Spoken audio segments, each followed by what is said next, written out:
അപ്പൊ മഞ്ജു പറഞ്ഞു വന്ന ഇതാണ്, അപ്പൊ ഇവർക്കൊക്കെ നിങ്ങൾക്കൊക്കെ മനസ്സിലായി കാണും എന്ന് വിചാരിക്കുന്നു എന്താണ് അവർ ഉദ്ദേശിച്ചതെന്ന്. അതൊക്കെ നിർത്തി നിങ്ങളിപ്പോ നല്ല രീതിയിൽ പൊക്കോണ്ടിരിക്കുകയാണെന്നാണ് മഞ്ജു പറഞ്ഞത്. കോക്കിന് എന്താണ് പറയാനുള്ളത്?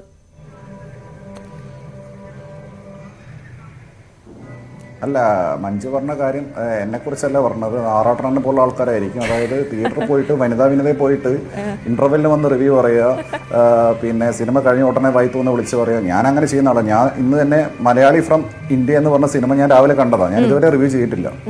എനിക്ക് പെട്ടെന്ന് വ്യൂസ് ഉണ്ടാക്കാൻ വേണ്ടിയിട്ട് പെട്ടെന്ന് വന്ന ഉടനെ തന്നെ റിവ്യൂ ചെയ്യാം. ഞാനത് പതുക്കെ ടൈം എടുത്ത് ഞാൻ രാത്രി പതുക്കെ ഇടുകയുള്ളൂ. അപ്പോൾ അതായത് എനിക്ക് അങ്ങനെ പ്രത്യേകിച്ച് സ്ഥാപിത താല്പര്യങ്ങളൊന്നുമില്ല. പിന്നെ എനിക്ക് മഞ്ജു പറഞ്ഞ പോലെ തന്നെ എനിക്ക് എൻ്റെതായ സ്റ്റൈലുണ്ട്. അതിൽ ഞാൻ പറയും എനിക്ക് സിനിമ ഇഷ്ടപ്പെട്ടെന്ന് പറയും, ഇഷ്ടപ്പെട്ടില്ല എന്ന് പറയും. അത് എൻ്റെ സ്റ്റൈല് ഞാൻ മാറ്റാൻ ഉദ്ദേശിക്കുന്നില്ല. ഈ കഫ്കയുടെ ഭാഗത്ത് നിന്നൊക്കെ ഉണ്ടായ കാര്യം പല തെറ്റ് ഏതാ മലയാളി ഫ്രം ഇന്ത്യ ഇറങ്ങിയ നിവിൻ പോളിയുടെ ചിത്രവും ഞാൻ PR വർക്ക് ചെയ്തതാണെന്ന്. നല്ലത് ആയിക്കോട്ടെ.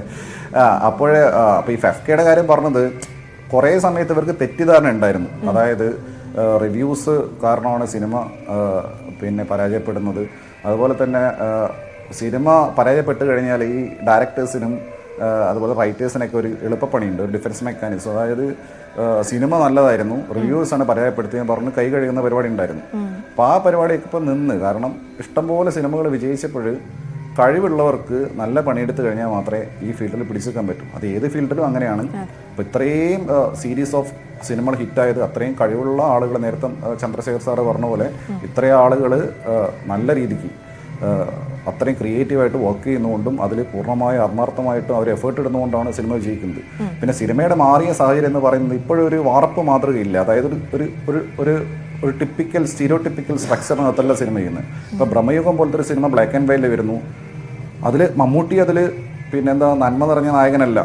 അദ്ദേഹം ചെയ്തിരിക്കുന്നത് അത്രയും ഡെവലിഷ് ആയിട്ടുള്ള ക്യാരക്ടറാണ്. ഇപ്പോൾ ആവേശത്തിൽ ഫഹദ് ചെയ്ത ക്യാരക്ടർ എന്ന് പറയുന്നത് നന്മപരമേ അല്ല. പുള്ളി അത്രയും വേഴ്സ്റ്റ് ആയിട്ടുള്ള ഒരു ഗാങ്സ്റ്റയാണ് പുള്ളി അതിനകത്ത്. അപ്പോൾ അത്തരം ക്യാരക്ടേഴ്സിനെ, അത്തരം പ്രൊട്ടഗണിസ്റ്റേഴ്സിനെ ക്രിയേറ്റ് ചെയ്യുന്നത് കഴിവാണ്, സിംപ്ലി കഴിവാണ്. അപ്പോൾ അതാണ് ഇപ്പോൾ കഴിഞ്ഞ വർഷം ഇറങ്ങിയ നിസാം ബഷീറിൻ്റെ പടം റൊഷാർക്ക്, അതിലും മമ്മൂക്ക ചെയ്തിട്ടുള്ളത് അങ്ങനത്തെ പടം. അപ്പോൾ ഇതിൽ വലിയ ഫാക്ടർ ഉണ്ട്. മമ്മൂക്ക അതിൽ ശരിക്കും വലിയൊരു ഫാക്ടറാണ്. കാരണം ഇത്രയും ഒരു സൂപ്പർ സ്റ്റാർ ആയിട്ടുള്ള ഒരാൾ ഇത്തരം പടങ്ങൾ നിരന്തരം ചെയ്യുന്നു. അതിൻ്റെ ഒപ്പം തന്നെ യുവതാരങ്ങൾ ചെയ്യുന്നു. അപ്പം അങ്ങനെ വരുന്ന സമയത്ത് ഇനി ലാലേട്ടൻ കൂടെ ഓണാവണം ഈ ഒരു പരിപാടിയിലേക്ക് എന്നാണ് ആഗ്രഹിക്കുന്നത്. ശരി, ചന്ദ്രശേഖർ സാർ, നമ്മളിപ്പോൾ ഈ റിവ്യൂ ബോംബിങ്ങിനെ കുറിച്ചൊക്കെ സംസാരിക്കുമ്പോൾ ഈ എല്ലായിടത്തും മാറ്റങ്ങൾ വന്നിട്ടുള്ള സിനിമ നിരൂപണത്തിൽ എന്തെങ്കിലും മാറ്റം വന്നിട്ടുണ്ടോ? സാറിന് എന്താണ് ഫീൽ ചെയ്യുന്നത്? നിരൂപണത്തെക്കുറിച്ചുള്ള എൻ്റെ ഒരു കാഴ്ചപ്പാടെന്ന് പറഞ്ഞു കഴിഞ്ഞാൽ, ഇപ്പോൾ ചുവരുണ്ടെങ്കിലേ ചിത്രം എഴുതാൻ പറ്റുള്ളൂ. അപ്പം നിരൂപിക്കണമെങ്കിൽ സിനിമ വേണം. അതുകൊണ്ട് സിനിമയെ തകർത്തുകൊണ്ടുള്ള ഒരു നിരൂപണം എന്ന് പറഞ്ഞ് മോശം എന്ന് പറയേണ്ട എന്നല്ല, പക്ഷെ പറയുന്നതിന് there's a weight in doing things എന്ന് വിശ്വസിക്കുന്ന ഒരാളാണ് ഞാൻ. ഇപ്പോൾ എൻ്റെ ഒരു കാര്യം പറഞ്ഞു കഴിഞ്ഞാൽ, എനിക്ക് ഇഷ്ടമില്ലാത്ത സിനിമയെക്കുറിച്ച് മൗനം ഒരു പൊളിറ്റിക്സ് ആണെന്നാണ് ഞാൻ വിശ്വസിക്കുന്നത്. നിശബ്ദത എന്ന് പറഞ്ഞൊരു പൊളിറ്റിക്സ് ആണ്. അപ്പം എൻ്റെ ഫേസ്ബുക്കിലൊക്കെ, ഫേസ്ബുക്കാരനാണ് ഞാൻ പുതിയ വസന്തത്തിൻ്റെ ആളാണ്. അപ്പോൾ ഞാൻ ഇൻസ്റ്റാഗ്രാമിലൊന്നും വരുന്ന ആളല്ല, എൻ്റെ തലയൊക്കെ കണ്ടാൽ അറിയാമല്ലോ. അപ്പോൾ എൻ്റെ ഫേസ്ബുക്കിൽ ഞാനൊരു സിനിമയെക്കുറിച്ച് എഴുതാതെ വിടുന്നതാണ് എൻ്റെ നിരൂപണം, എനിക്കത് ഇഷ്ടപ്പെട്ടില്ല എന്നുണ്ടെങ്കിൽ. പക്ഷേ കാണുന്നവരെ നമ്മൾ നിരുത്സാഹപ്പെടുത്തേണ്ട കാര്യമില്ല. കാരണം ഇതൊരു പ്രോഡക്റ്റ്. നമ്മൾ വേറെ ഏതെങ്കിലും പ്രോഡക്റ്റിനെ കുറിച്ച് നമ്മൾ അങ്ങനെ പറയാറുണ്ടോ? ഹോർലിക്സിനെതിരെ ഇപ്പോൾ ഞാൻ ബ്രാൻഡ് പറയുകയല്ല, ഒരു നടപടി വന്നു. പക്ഷേ അത്തരത്തിൽ നമ്മൾ മറ്റ് പ്രോഡക്റ്റുകളെ കുറിച്ച് പറയുന്നില്ല. ഈ പ്രോഡക്റ്റ് എന്ന് പറയുന്നത് വളരെയധികം പണച്ചെലവുണ്ടാവുന്ന, വളരെയധികം മൂലധനം നിക്ഷേപിക്കുന്ന, ഒരുപാട് പേരുടെ എഫേർട്ടുള്ള, ഒരുപാട് പേരെ പ്രത്യക്ഷത്തിലും പരോക്ഷത്തിലും ജോലി മീൻസ് അവരുടെ ഒരു ഏണിംഗ് ഉണ്ടാക്കുന്നൊരു വ്യവസായമാണ്. അപ്പോൾ തീർച്ചയായിട്ടും ആ വ്യവസായത്തെ തകർക്കാതെ അതേസമയം അതിനെ നേരത്തെ ബിന്ദു ഗോപിനാഥ് പറഞ്ഞതുപോലെ അതിനെ നമുക്ക് കുറച്ചുകൂടി നേർവഴിക്ക് നയിക്കുക എന്നുള്ളൊരു രീതിയിലായിരിക്കണം നിരൂപണം എന്നുള്ളതാണ്. ഞാൻ ഒന്ന് ഇടപെട്ട് ചോദിക്കുകയാണ്, എനിക്കൊരു ചോദ്യം അവിടെ വന്നതുകൊണ്ട്.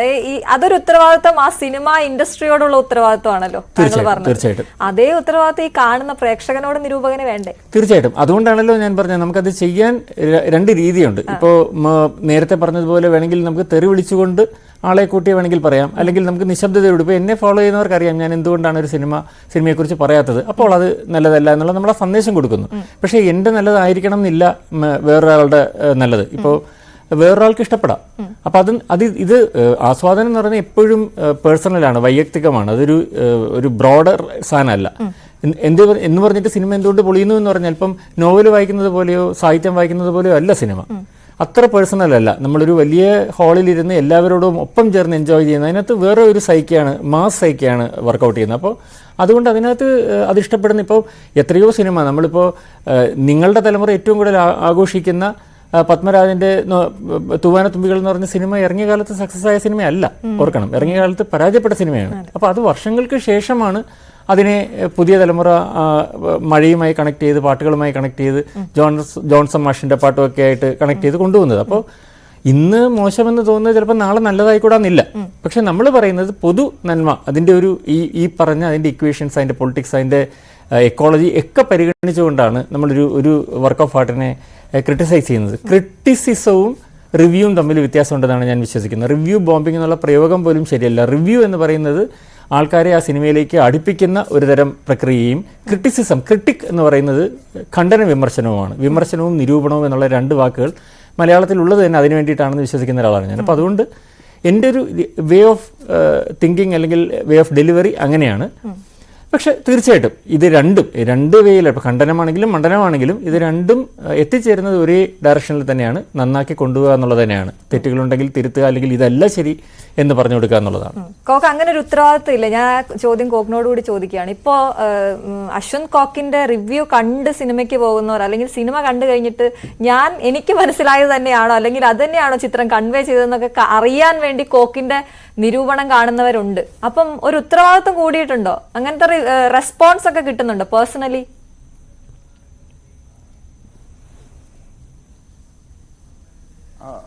റെസ്പോൺസ് രണ്ടും പറയാം. ഒന്ന്, എനിക്ക് നല്ല റെസ്പോൺസിബിലിറ്റി ഇപ്പോഴും ഉണ്ട്. കാരണം എൻ്റെ റിവ്യൂ കണ്ടിട്ട് ഒരാൾ ടിക്കറ്റ് എടുക്കുന്ന ആൾക്കാരുണ്ടെങ്കിൽ അവർക്കത് വേർത്തായിരിക്കണം. അപ്പോൾ ഞാൻ പക്ഷേ ആളുകൾക്ക് എന്ത് കിട്ടണം എന്ന് നോക്കിയിട്ടല്ല റിവ്യൂ. ഞാൻ ഇപ്പം ചന്ദ്രശേഖർ സാറ് പറഞ്ഞ പോലെ ഇത് വളരെ സബ്ജക്റ്റീവാണ്, വളരെ പേഴ്സണലാണ് റിവ്യൂ എന്ന് പറയുന്നത്. അപ്പോൾ എനിക്കൊരു സിനിമ കണ്ട് ഇഷ്ടപ്പെട്ടില്ല എന്നുണ്ടെങ്കിൽ അത് മറ്റുള്ളവർക്ക് അങ്ങനെ ആയിക്കൂടാന്നില്ല. പക്ഷേ എനിക്ക് ഇത്രയും വ്യൂസ് വരാനും ഇത്രയും ആളുകൾക്ക് ഞാനായിട്ട് കണക്ട് ചെയ്യാനും പറ്റുന്നത് മെജോറിറ്റിക്ക് ഫീൽ ചെയ്യുന്നതാണ് എനിക്കും ഫീൽ ചെയ്യുന്നത്. ഞാനൊരു സാധാരണക്കാരനായതുകൊണ്ടായിരിക്കാം. ഒരു സാധാരണ മനുഷ്യൻ എന്താണ് ഫീൽ ചെയ്യുന്നത് അതാണ് എനിക്കും ഫീൽ ചെയ്യുന്നത് മോസ്റ്റ് ഓഫ് ദ ടൈംസ്. അത് 100% എല്ലാം പറയുന്നത്, പക്ഷേ മെജോറിറ്റി ഫിലിംസും ആൾക്കാർക്ക് എന്താണ് ഫീൽ അതാണ് എനിക്കും ഫീൽ ചെയ്യുന്നത്. അപ്പം ഞാനൊരു സിനിമ കണ്ട് കഴിഞ്ഞാൽ ഞാൻ മറ്റുള്ള റിവ്യൂസോ മറ്റ് ഫേസ്ബുക്ക് ഒന്നും ഞാൻ നോക്കാറില്ല. ഞാൻ റിവ്യൂ ചെയ്തതിന് ശേഷമാണ് നോക്കുന്നത്. അപ്പോൾ പിന്നീടാണ് ഐഡൻറ്റിഫൈ ചെയ്യപ്പെടുന്നത് എല്ലാവർക്കും തോന്നി തന്നെയാണ് കോക്കിനും തോന്നിയത് എന്ന് ആൾക്കാർക്ക് ആ ഒരു ട്രസ്റ്റ് എൻ്റെ അടുത്തുള്ളത് കൊണ്ടാണ് ആളുകൾ കൂടുതലായിട്ട് എൻ്റെ റിവ്യൂ കാണുന്നത്. രണ്ടാമത്തെ കാര്യം എൻ്റർടൈൻമെൻറ്റ് ഫാക്ടറാണ്.